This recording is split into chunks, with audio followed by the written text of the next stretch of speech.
O Florestan é um homem fora de série, é um homem extraordinário. Eu costumo dizer que na minha geração é a única pessoa a quem eu daria o qualificativo de grande homem. A paixão dele era para fazer realmente uma faculdade séria. Isso foi o mais importante, o mais dentro dele. E fora disso, na alma dele, se fosse possível fazer o socialismo no Brasil. É uma força do povo brasileiro, a força da natureza, da nossa gente, assim, uma síntese da nossa cultura. Por isso mesmo ele representou tão bem o povo na Constituinte. Primeiro, Florestan Fernandes era um marxista, né, uma pessoa com uma excelente formação, talvez o maior sociólogo desse país, mas ele nunca deixou de ler e beber nos outros clássicos da política. Ele não é só um grande sociólogo brasileiro, ele é um grande sociólogo que é brasileiro. As posições, né, que o Florestan Fernandes adotava iam muito além até daquelas programadas pelo Partido dos Trabalhadores. É o tipo do intelectual que não abre mão do seu pensamento marxista, mas duvido que ele fosse um leninista. Eu tinha minha dúvida que ele pudesse ser leninista, no sentido de realmente tomar o poder pela força, pela violência. Se eu pudesse escolher uma palavra para caracterizar o professor nesse meio, tanto acadêmico quanto político, eu diria que a imagem que me vem é de um sábio, no sentido mais tradicional do termo. Meu pai era um homem muito carinhoso, muito afetivo, apesar de ser um pouco ausente, porque ele se entregava demais à carreira, aos livros, e tinha que trabalhar muito, porque ele teve 6 filhos. São Paulo, 1920. A monocultura do café começa a ser substituída por galpões e chaminés de fábricas. A capital, com menos de 1 milhão de habitantes, vive uma escalada econômica que vai transformá-la no maior polo industrial da América Latina. Em apenas 10 anos, vê dobrar a sua população à custa da forte migração interna e externa. Da Europa chegam levas de trabalhadores que fogem da fome e do desemprego, muitos deles contagiados pelos ventos revolucionários que sopram no continente. No quarto dos fundos de uma casa de família no Brás, a lavadeira portuguesa Maria Fernandes dá à luz a uma criança que não conhecerá o pai. Ela foi trabalhar numa casa de uma família onde o motorista da família era um alemão e se chamava Florestan. E esse alemão ajudou muito ela, né, nesse momento, porque eles tinham direito de tomar o café da manhã, mas disse que era um copo de leite e um pãozinho bem fino.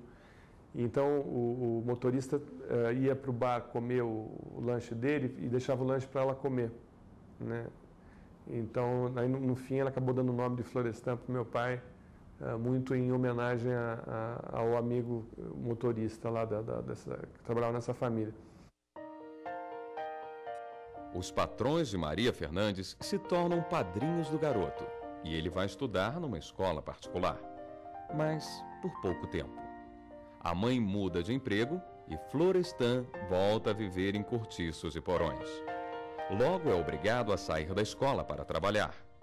Como auxiliar de alfaiate, passa os dias pelas ruas entregando ternos nas casas da elite paulistana. E com apenas 6 anos, é obrigado a dormir no emprego. Um dia minha avó resolveu ver como é que ele estava dormindo, onde que ele dormia e tal, e ficou muito assustada, porque disse que era um porãozinho, que tinha muita barata, rato, enfim. Aí ela tirou o menino de lá e falou, não, peraí, não é por aí. Aí ele acabou um período sendo engraxate, né, engraxava sapatos no centro de São Paulo. Quando ele estava voltando para casa, depois de um dia de trabalho e tal, que ele parava na frente dos cinemas no centro de São Paulo, né, que o cinema era a coqueluche dos paulistas naquela época, né, década de... já era fim da década de 20, é por aí, já chegando nos anos 30, e aí diz que ele ficava olhando para os cinemas, aqueles carros chegando com as madames e descendo aquelas madames, todas muito bem vestidas e tal, e que ele ficava sonhando, ele falava, um dia eu vou ter um carro e vou levar minha mãe no cinema como esse, que era o grande sonho da vida dele. E no fim, acho que ele fez muito mais que isso, né? Maria Fernandes era analfabeta e não queria que o filho estudasse. Tinha medo que isso pudesse afastá-los. Mas Florestan, ouvinte atento das histórias que lhe contavam quando criança, revela desde cedo grande curiosidade intelectual. Apesar das condições de vida, torna-se um leitor voraz e resolve tomar nas mãos o próprio destino aos 16 anos, quando era um esforçado garçom no Centro Histórico de São Paulo. E esse restaurante era frequentado por intelectuais e jornalistas, né?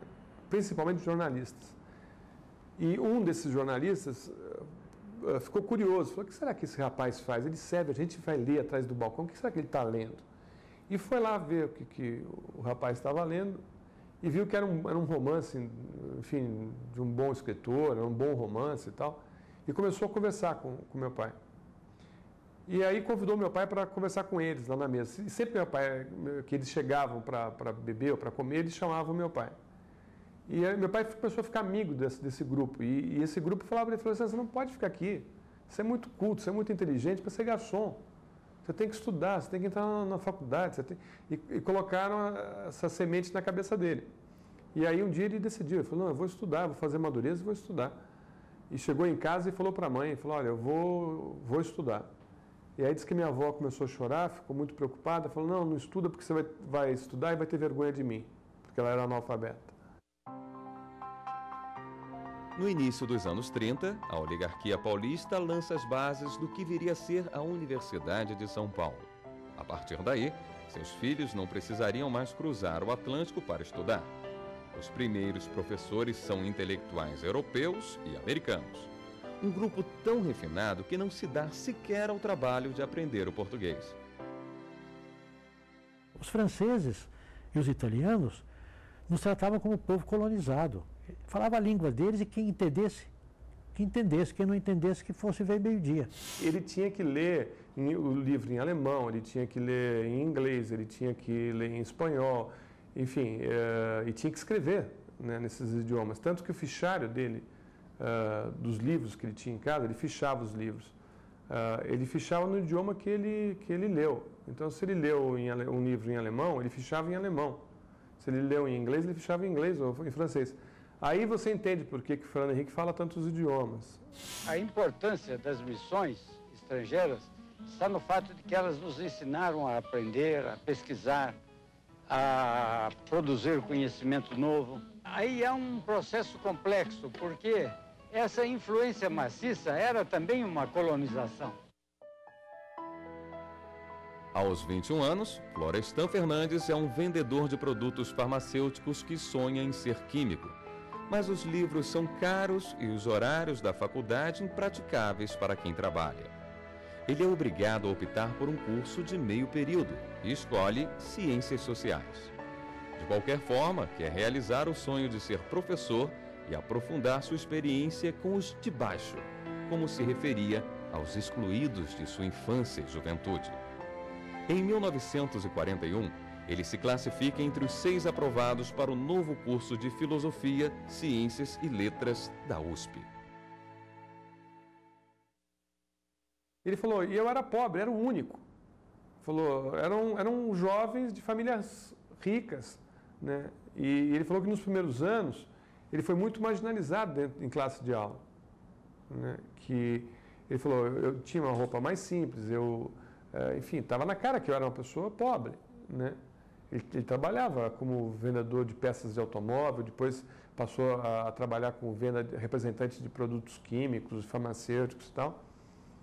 E ele falou que só foi aceito na classe porque ele era o melhor aluno. Foi através da educação que ele conseguiu superar a sua condição humilde e assumir a posição de um grande educador, de um grande construtor da universidade. Eu conheci o Florestan Fernandes quando eu era um jovem assistente de Sociologia e ele era aluno ainda. Eu já fazia crítica literária, eu fiz sempre um pouco de Sociologia e um pouco de Literatura misturado, por fim larguei a Sociologia só pela literatura. O Florestan lia os meus rodapés críticos e me escrevia cartas enormes. Aquele que eu não sabia quem era, um jovem chamado Florestan Fernandes. cartas enormes, discutindo, tomando posição. E daí uns tempos os professores começaram a falar, o professor Roger Bastide, o professor Hugon, que havia um rapaz de talento excepcional, Florestan Fernandes. Falei, eu da carta. O jovem Florestan estuda de manhã, trabalha à tarde e à noite volta aos estudos nas bibliotecas públicas. Mesmo com formação autodidata, logo se destaca como aluno. O tempo para ele é uma coisa preciosa.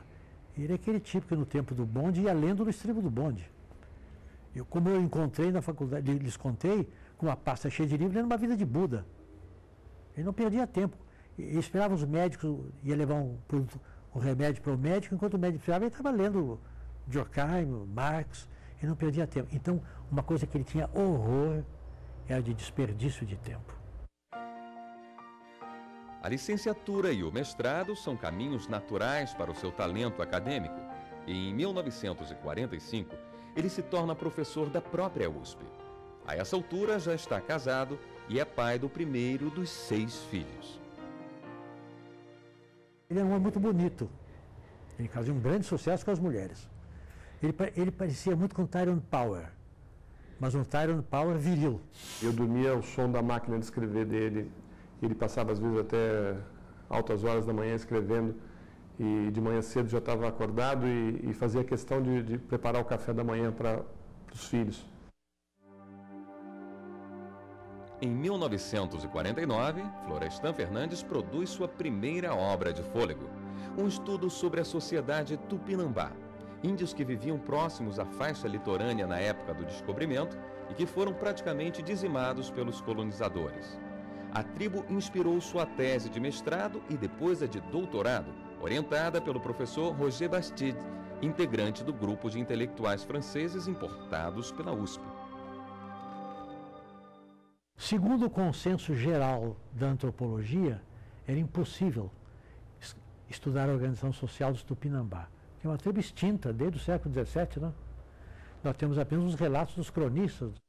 Florestan Fernandes estudou aos 26, 27 anos, escreveu um livro monumental, que é um clássico da antropologia, a organização social dos Tupinambá. O Lévi-Strauss, por exemplo, o Lévi-Strauss ficou absolutamente fascinado quando ele viu aquele livro sobre um tema considerado impossível. Ele não era dogmático como sociólogo, né? Ele não tinha essa visão. Aliás, não era nem nessa época ele nem fazia análise marxista. Ele fazia essa análise. Basicamente, os livros dele foram chamados funcionalistas. Ele tem um livro muito importante chamado Organização Social dos Tupinambá e um outro que se chama Função Social da Guerra, que é um livro imenso, com uma erudição inacreditável. Ainda na década de 40, Florestan Fernandes tem a primeira experiência como militante político. Levado pelo amigo Hermínio Saqueta, jornalista e ex-secretário-geral do Partido Comunista, liga-se a uma organização revolucionária de tendência trotskista. Mas logo descobre as limitações que um pequeno partido clandestino impõe a um intelectual ambicioso e volta a dedicar-se exclusivamente à universidade. Por estranho que pareça, o Florestan se politizou muito tarde. Quer dizer, eu, por exemplo, eu já era militante político na clandestinidade, no tempo do Estado Novo. O Florestan não se interessava por política. O Florestan, o problema dele era um projeto científico. Na época que eu conheci o Florestan, ele era um acadêmico, né? E ele não estava, ele já tinha tido alguma militância política, mas tinha posto à margem essa militância. Ele era acadêmico. E ele tinha muita preocupação que nós fôssemos bons acadêmicos, bons universitários. Roger Bastide retorna à França e Florestan Fernandes, seu principal auxiliar e discípulo dileto, assume a cadeira de Ciências Sociais da USP. Reúne em torno de si um grupo notável de assistentes, entre os quais Fernando Henrique e Ruth Cardoso, Otaviane e Paul Singer. Com paixão e rigor, sedimenta as bases de uma nova sociologia brasileira. A Faculdade de Filosofia começou em 1934. 20 anos depois, nós, os meninos, começamos a substituir os nossos mestres. Os estrangeiros indo embora, indo embora, indo embora. Então houve a substituição. O Florestan foi fundamental nessa substituição. Ele transformou a sociologia numa profissão. Porque para nós a sociologia era mais um modo de ver o mundo, ou era um ponto de vista, ou era um complemento. Para ele não, para ele a sociologia é a profissão do sociólogo. Quando ele saiu, vamos dizer assim, ele deixou a faculdade muito diferente do que ele encontrou, em grande parte pela ação dele. Porque no setor dele, que é o setor das ciências sociais, das ciências humanas, ele transformou a sociologia em algo extremamente sério, extremamente produtivo. Fez trabalhos muito interessantes sobre a formação da sociedade brasileira, paulista, e a questão do preconceito racial. Ao lado da intensa atividade como professor, Florestan Fernandes publica livros que se tornam clássicos da sociologia brasileira. Em todos revela a mesma preocupação: entender o desenvolvimento do capitalismo brasileiro a partir da experiência dos excluídos no processo, discutindo o papel das classes populares como agente e paciente das transformações históricas. Para Florestan Fernandes, a verdade sociológica deve ser também a verdade dos pobres. Ele ajudou Roger Bastide a montar uma das mais belas, os mais belos esquemas de análise sociológica que eu já vi. Eles mobilizaram a comunidade negra. Em vez de ir lá estudar o objeto, ele puxou a comunidade negra para ser sujeita ao mesmo tempo. Quer dizer, o negro, a partir dessa pesquisa do Florestan e do Roger Bastide, o negro deixou de ser objeto de estudo e passou a ser sujeito de estudo. Ele participar, ele falar, ele orientar, junto com o pesquisador. Na verdade, naquela altura, era uma espécie de debate com Gilberto Freire, né? O grande sociólogo era o Gilberto Freire, né? E o Gilberto Freire tinha aquela visão digamos assim, de uma escravidão que podia ter aspectos até de doçura, né? E nós não aceitávamos este lado, digamos assim, ideológico, mais conservador, né? Então, o Florestan procurou mostrar que não, que a escravidão no Brasil era uma escravidão que tinha aspectos de violência, que gerou preconceito, e os nossos trabalhos todos foram nessa direção, né? Essa chamada Escola Sociológica Paulista, muito mais voltada para análises não só empíricas, concretas do que estava acontecendo, como também que não fosse a glorificação da Casa Grande e a mistificação da senzala.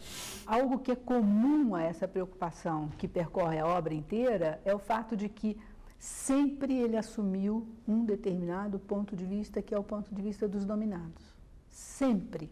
Sob essa perspectiva é que ele construía os seus objetos, é que ele encaminhava as suas preocupações, as suas reflexões, seus aprofundamentos, as suas pesquisas. Existem duas barreiras na sociedade brasileira que são muito fortes. Uma é social, é a barreira de classe, que o homem branco vence quando ele consegue uma oportunidade de se escolarizar, de se profissionalizar, de subir socialmente. Já o negro tem a barreira social e a barreira racial. Ele tem duas barreiras a enfrentar e a vencer. Por isso que classe e raça são tão interdependentes. E depois do negro conseguir êxito na profissão, ele ainda precisa lutar por sua autoafirmação como pessoa.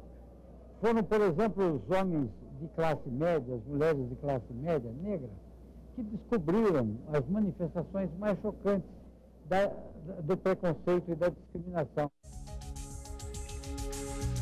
No início dos anos 60, Florestan Fernandes decide entrar na campanha em defesa da escola pública e gratuita, ameaçada pela Lei de Diretrizes e Bases da Educação, relatada pelo deputado Carlos Lacerda. Participa de manifestações e debates e entra em contato direto com trabalhadores e estudantes. A experiência é fundamental para romper o isolamento acadêmico. A partir daí, Florestan assume cada vez mais uma postura politicamente ativa e desenvolve uma teoria própria sobre o papel da burguesia nacional. O que ele diz é que há uma sobreapropriação, há uma sobreexpropriação, há um excesso de apropriação e de expropriação, que por um lado é externa e por outro lado é interna. Ela se faz por meio das burguesias chamadas nacionais, por meio das burguesias locais, contra a massa da população e contra o trabalho. né? E o capitalismo se desenvolve assim, na medida em que ele faz essa descoberta científica, né? Ela tem desdobramentos que se opõem à visão da esquerda tradicional, que propunha que a dominação, a exploração, ela se dava através da noção de imperialismo, imperialismo e latifúndio, né? Então, era necessário que se fortalecesse a burguesia nacional, criou-se, então, esse mito da burguesia nacional. Atenção, Brasil! Atenção, Minas Gerais! As tropas do 2º Exército, sob o comando do general Cruel, já sitiaram o estado da Guanabara. O golpe de 64 não demora a alcançar Florestan Fernandes. Depois de um período que ele chama de glorioso à frente da cadeira de Sociologia da USP, a ditadura começa a fechar os caminhos da universidade. Florestan se recusa a depor no inquérito policial militar montado dentro da USP e vai preso. Ele disse para o coronel: antes do senhor começar, eu quero ler ao senhor a carta que eu escrevi. E escreveu uma carta soltando a cachorrada. O coronel disse a ele: professor Florestan, o senhor, por favor, não entregue essa carta. Porque a minha tarefa aqui é interrogar o senhor. Eu vou fazer isso da melhor maneira possível. Se o senhor entregar essa carta, eu sou obrigado a prendê-lo. O Florestan, está aqui a carta. E ele prendeu. Eu estava na minha sala, eu já era professor de letras, eu estava lá no outro prédio, quando estão prendendo o professor Florestan. Eu nem sabia que o Florestan estava... Saí correndo e vi o Florestan entrar no carro. E o coronel parece que desesperado. O que o coronel fez? Levou o preso, com 2 livros dele, pediu autógrafo. 3 dias depois, Florestan Fernandes sai da cadeia e vai com o filho até a faculdade. Saiu, passou em casa, tomou um banho, e eu era pequeno, ele me pegou pela mão e falou: quer ir comigo até a faculdade? Eu falei: quero. Aí eu fui com ele para a faculdade, e a gente entrou no prédio da filosofia, ali na Maria Antônia, e ele foi conversar com o Bedel, né, com o vigilante lá da escola e tal. E aí ele estava conversando com o Bedel, né, ali no saguão de entrada, quando de repente começou a descer os estudantes pelas escadarias ali da Maria Antônia, da filosofia. E de repente aquele saguão ficou pequeno, todos os estudantes desceram e começaram a aplaudir ele sem parar, né, e entregaram flores. Isso, 11 horas da manhã, o saguão da faculdade apinhado de gente, compreende? Ele não sabia disso, ele foi para lá, ele saiu. Quando ele chegou no saguão, que ele viu, eu estava lá, parou, ele olhou, todo mundo olhou para ele, e todo mundo, como se fosse uma combinação, começou a cantar o hino nacional. Foi uma das coisas mais emocionantes que eu já vi na minha vida. Ele ficou assim, parado, né? E todos nós cantando o hino nacional. Isso foi um momento desses momentos que a gente nunca esquece, né?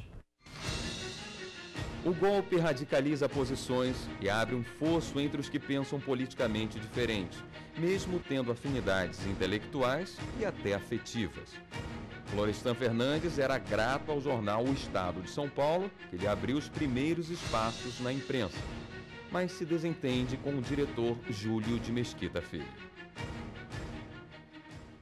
Ele disse para o meu pai, falou: olha, Florestan, seu nome estava na lista dos que iam ser caçados, e eu tirei. Aí meu pai falou: mas quem lhe deu o direito de fazer isso? Como é que eu vou olhar para os meus colegas no Brasil, na universidade, né, sabendo que fui poupado por causa da nossa amizade? Eu não te pedi esse favor, você não tinha esse direito. Né? E ficou indignado, né? Ficou bravo. Assim, e tem mais, se fosse o inverso, eu não lhe pouparia.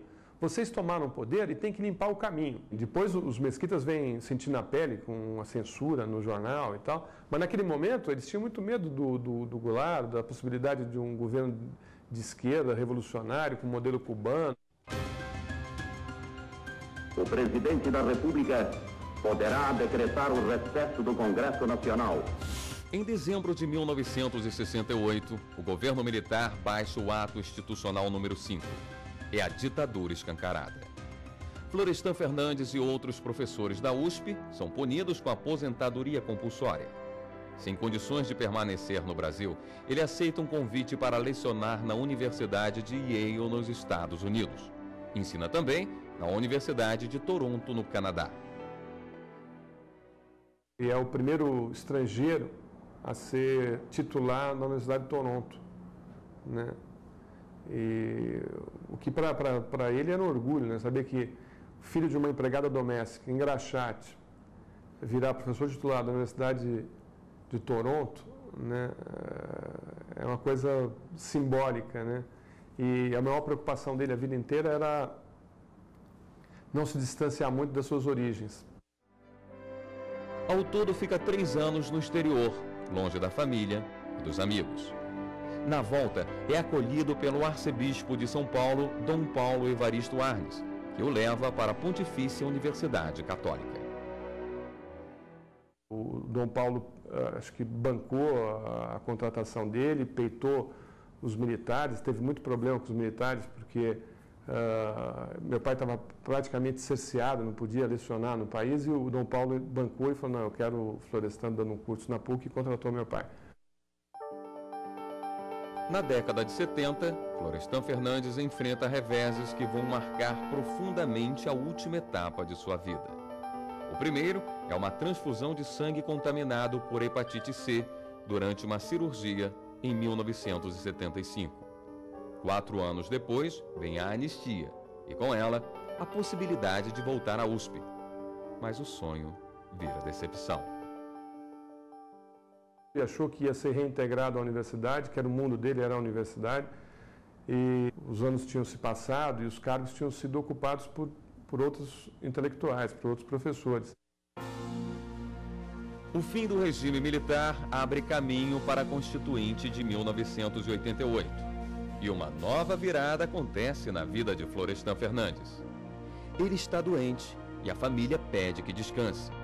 Mas Florestan resolve que é hora de sair da teoria para a prática. Ele foi para uma reunião com Lula, o Suplicy e o Zé Dirceu.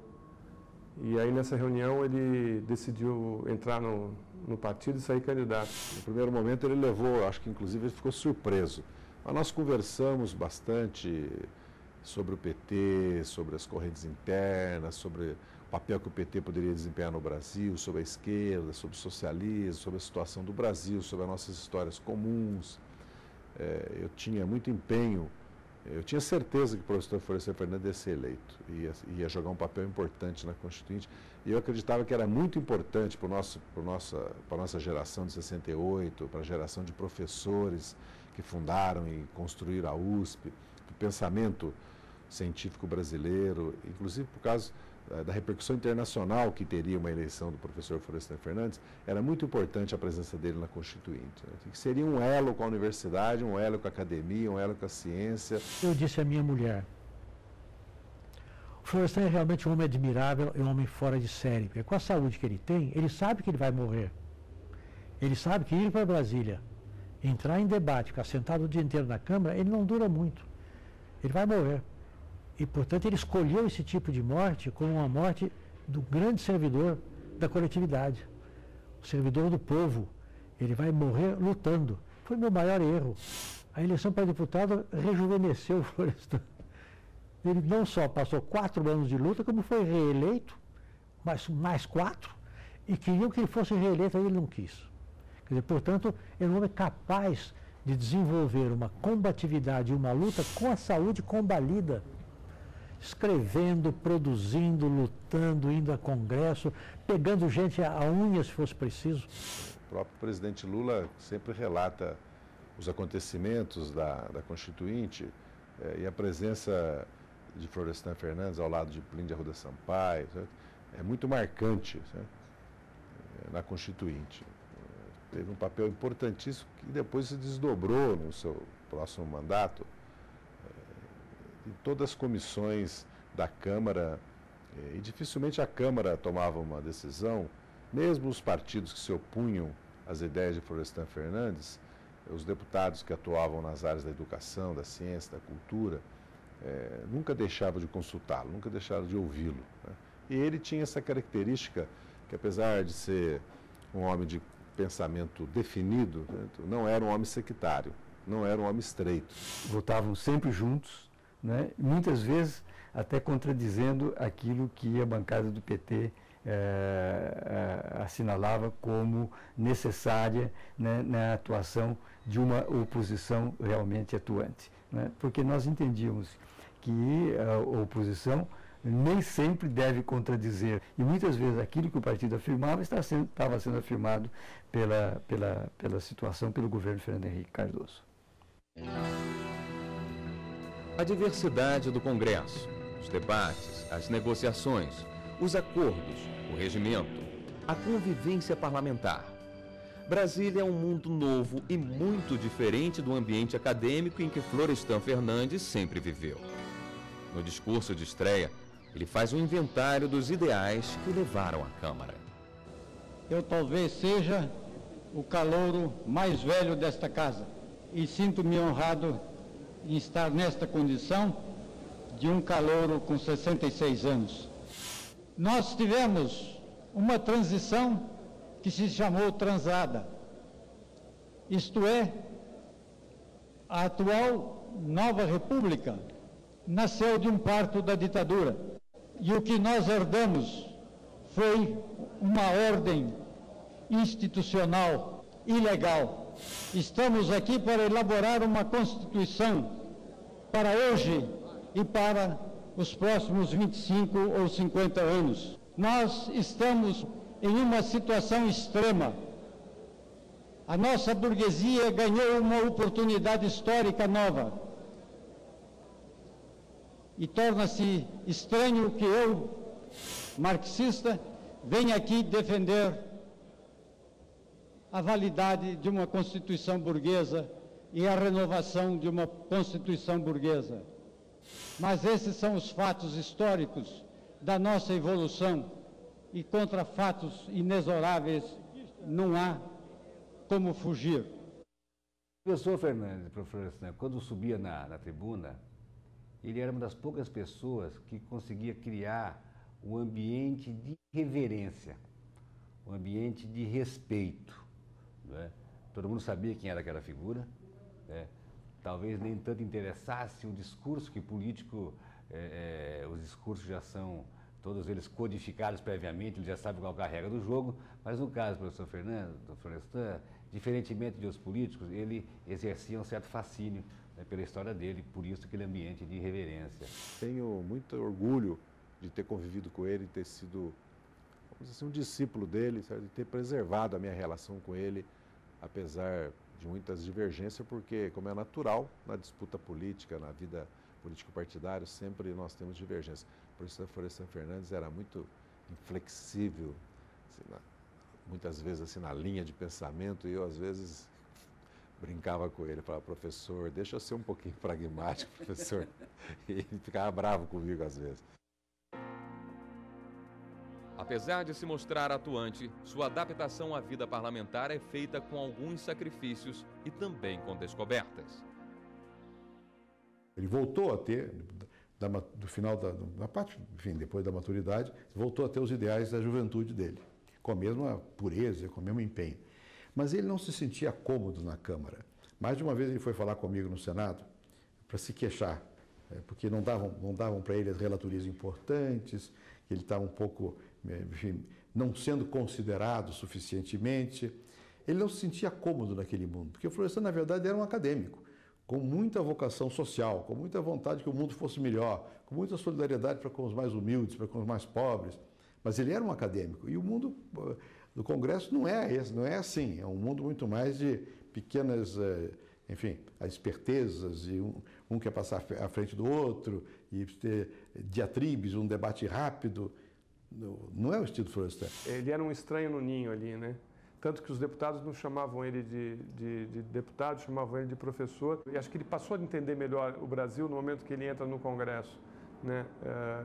Ele era um grande teórico, e ali ele tinha a prática no dia a dia na frente dele. Ele tinha a sua referência política e ideológica, e ele galgou posições aqui dentro da Câmara e respeito junto a todos os outros setores exatamente porque ele conhecia as posições teóricas e práticas, inclusive de oligarquias que se manifestam dentro do Congresso Nacional, mas isso lhe permitiu, inclusive, ter um trânsito, porque ele estava aqui para fazer política. Então, ele ganhou o respeito desse setor e, ao mesmo tempo, né, sem, digamos assim, fazer concessões políticas que desnaturasse o seu projeto político ideológico. Ele fez amigos num espectro que eu nunca imaginei que ele fosse fazer, né? Ele ficou muito amigo do Jarbas Passarinho, ficou amigo enfim, de alguns políticos mais conservadores, mas que ele passou a ter uma admiração intelectual. Não há coincidência de pensamento, mas há uma posição civilizada de pessoas que, embora tendo pensamentos ideológicos frontalmente contrários, não é? Respeitam-se intelectualmente. Nos trabalhos da Constituinte, Florestan Fernandes se destaca na defesa da educação pública e das condições de trabalho dos professores. O Florestan teve um peso decisivo no capítulo da educação da Constituinte e também, posteriormente, nos rumos, né, da educação nacional, além de um reconhecimento geral dos educadores brasileiros. Aqueles que dão tudo de si para educar filhos de outros pais, aqueles que sacrificam o seu tempo, o seu ser, para reproduzir o conhecimento, para criar uma sociedade democrática dentro de um mundo rústico e selvagem. Esses são reduzidos a um salário de fome, são tratados como miseráveis, não encontram quem os ouça.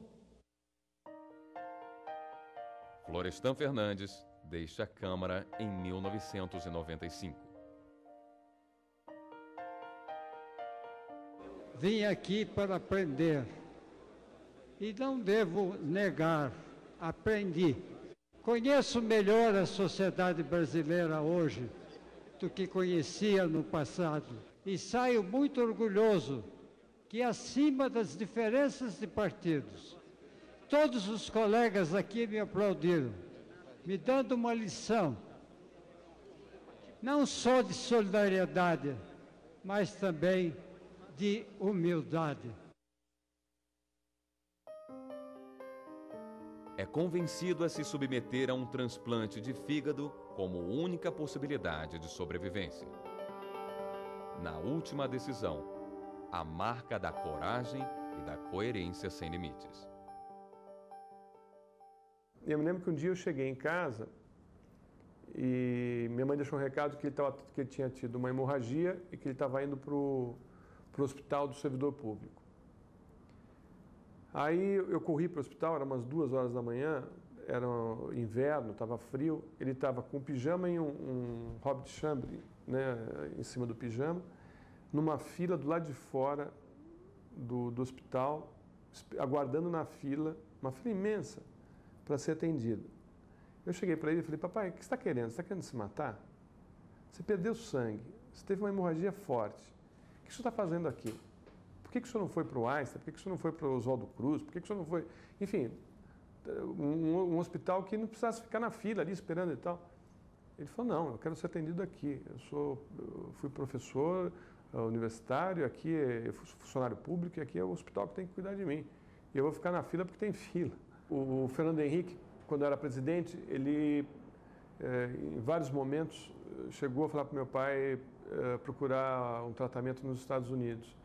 E chegou a dizer: olha, professor, o senhor tem aí, acho que, não sei se era a Ordem do Cruzeiro do Sul, enfim, tinha alguma ordem que dava a ele um status de diplomata e, portanto, ele teria todo um atendimento, vamos dizer assim, VIP, né, de diplomata, teria uma atenção da Embaixada Brasileira nos Estados Unidos e tal. Mas ele não quis, ele falou: não, eu vou ficar aqui, obrigado, agradeceu muito e tal, mas ele queria ser tratado no Brasil, né, e acabou fazendo um transplante errado, enfim, que acabou não dando certo, né? Mas foi uma opção dele, né? Ele preferiu se tratar aqui.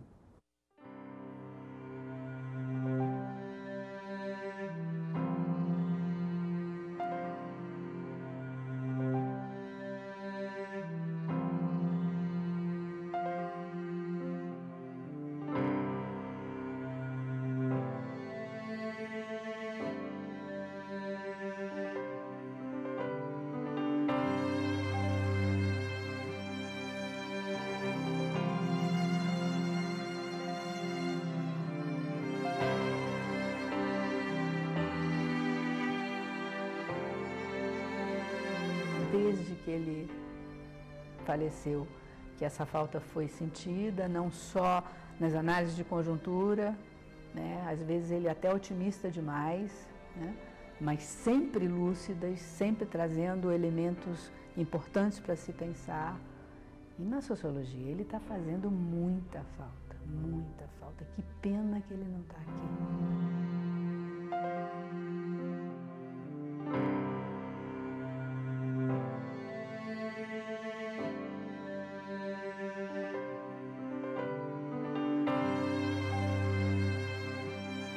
Uma relação de pai para filho.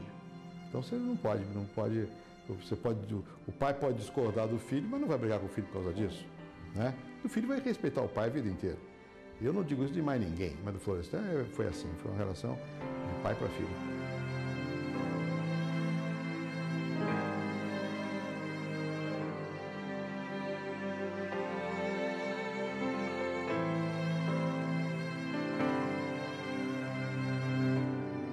Sempre acreditou no avanço, né? Nos momentos mais difíceis, quando a gente estava desanimado, todo mundo estava meio triste e tal, ele sempre estava com a visão, não, mas a política e o mundo e a vida é que nem a maré, ela tem altos e baixos.